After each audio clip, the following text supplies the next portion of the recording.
Hey everyone, it's Daniel from the Truck Insurance Channel. I get asked every once in a while about starting an insurance policy with just the minimum auto liability limit to get the motor carrier authority activated because the person plans on aging or cooking the DOT number.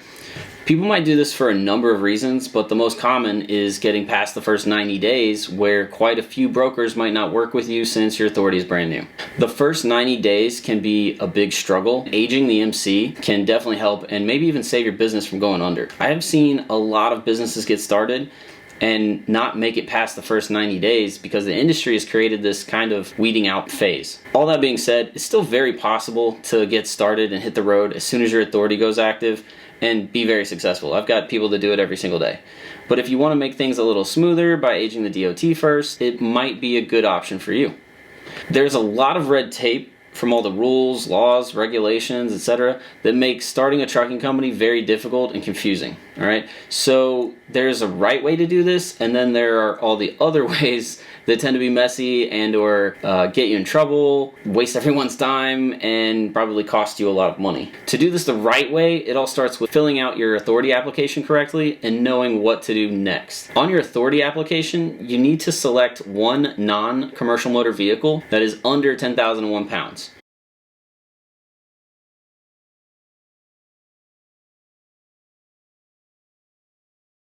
This makes your minimum required BIPD, or auto liability limit, only $300,000. You're going to start the policy with $300,000 because it will get you the cheapest insurance and still activate your authority. You will update your authority later on by submitting an MCS 150 to increase the required limit to match your actual operation right before you actually start running. You'll start your insurance policy with your personal vehicle. This will also help reduce the cost of getting started since the vehicle will be a lower weight class.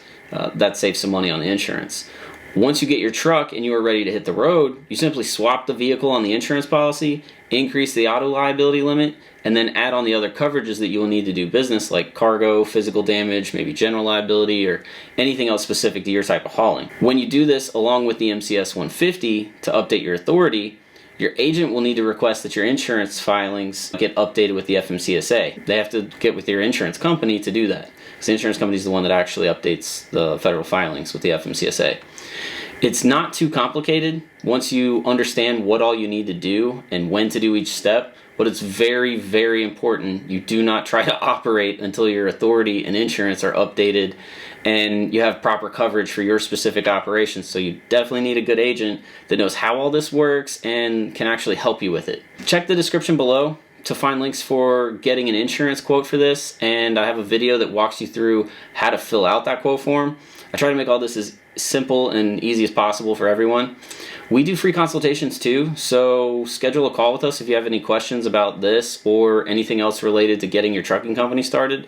There's a link for that below, as well as some of my affiliates too. I really appreciate everyone watching. Please like and subscribe. Tell your friends and family. I actually have a lot of people that are referring family members that are starting trucking companies, so that's pretty cool too. Thank you guys, and have a good one.